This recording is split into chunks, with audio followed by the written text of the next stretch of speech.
Welcome to our Crypto News in 10, a daily podcast bringing you the latest news about crypto in under 10 minutes. Here's what's moving the crypto world on Wednesday, January 14th, 2026. Pakistan just signed a memorandum of understanding to explore a dollar-pegged stablecoin for remittances and digital payments. Ripple notched fresh regulatory progress in Europe with preliminary electronic money approval in Luxembourg. In markets, US spot Bitcoin ETFs saw their biggest single-day net inflows in 3 months as Bitcoin popped back above 95,000. On the product front, Backpack opened a private beta for cross-margined prediction markets, and in Asia, South Korea's KB Kookmin Card filed a patent for a stablecoin-linked credit card that spends your digital dollars first and your credit line second. Let's break it down. Story 1. Pakistan and USD-1. Pakistan's Ministry of Finance and its new Virtual Asset Regulatory Authority signed a Memorandum of Understanding with SC Financial Technologies, an affiliate of World Liberty Financial, to explore integrating the USD-1 stablecoin into a regulated payments framework. The pilot would put USD-1 alongside Pakistan's central bank digital currency rails for cross-border flows and domestic use. The signing coincided with a visit by World Liberty Financial CEO Zach Witkoff, who met senior stakeholders in Islamabad.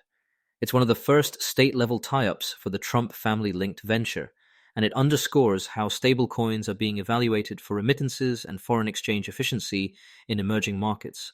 Pakistan framed the agreement as a technical understanding phase rather than a launch, so expect sandbox work, interoperability testing, and guardrails before real money moves. Reuters first reported the deal, and Pakistan's regulator published photos of the signing. A quick bit of context. Last week, World Liberty Financial said a subsidiary applied to the US OCC for a national trust bank focused on issuing and redeeming USD-1, a move that, if approved, could bolster its compliance posture for partnerships like this. For now, Pakistan's exploration is early, but it's notable that a major remittance market is publicly kicking the tires on a US-linked stablecoin. Story 2. Ripple's EU runway just lengthened. Ripple says it has secured preliminary approval for an electronic money institution license in Luxembourg from the CSSF, a green light letter that moves it closer to full authorization. The company says it now holds more than 75 licenses globally and intends to use the EMI to scale Ripple payments across the European Union, riding the clarity of MiCA. Ripple also highlighted operational scale, covering over 90% of daily FX markets and more than $95 billion processed to date, positioning the firm to serve banks that want always-on cross-border settlement without wrestling with blockchain plumbing themselves. This Luxembourg nod lands just days after Ripple's EMI license and crypto asset registration in the UK, suggesting a coordinated European push for 2026. One practical takeaway, with Luxembourg recognized as a finance hub and the CSSF now the MiCA competent authority, this preliminary approval sets up EU passporting options once full authorization lands. That's useful for banks and payment service providers that want one compliant counterparty for digital asset-enabled payouts across the bloc. Story 3. Flows are back. US spot Bitcoin ETFs logged about $754 million in net inflows on Tuesday, the strongest day since early October. Fidelity's FBTC led with roughly $351 million, Bitwise's BITB took in about $159 million, and BlackRock's IBIT added around $126 million according to third-party tallies. The risk-on tone helped Bitcoin reclaim the mid-90,000s, with majors firming as well.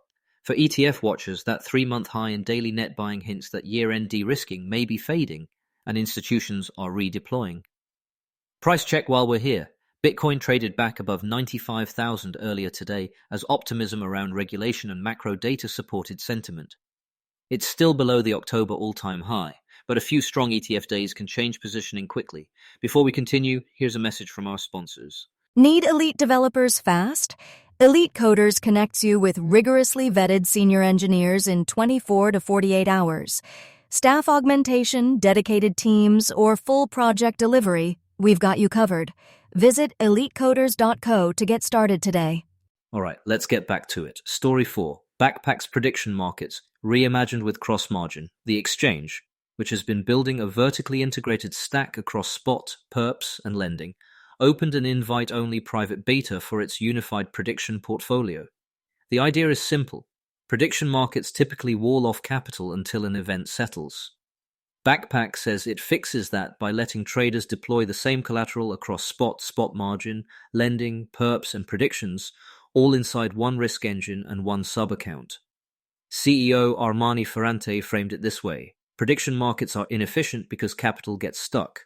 Cross-collateralization aims to unlock that, so you can place a bet, hedge it with perps, and keep other positions alive, without fragmenting balances. Early access will go to active users as the team tests the risk model before a broader rollout. The company teased the launch on social channels and community forums, emphasizing it's a native backpack system, not a wrapper over existing venues. Keeping order flow, collateral, and risk management in one venue could deepen liquidity for markets on crypto events, and eventually on macro and sports, if permitted in the relevant jurisdictions. Story 5. Swipe your stablecoins. Literally. South Korea's KB Kookmin Card, part of the country's largest financial group, filed a patent for a hybrid payment system that links a blockchain wallet to an existing credit card. At checkout, the system would first deduct from your stablecoin balance.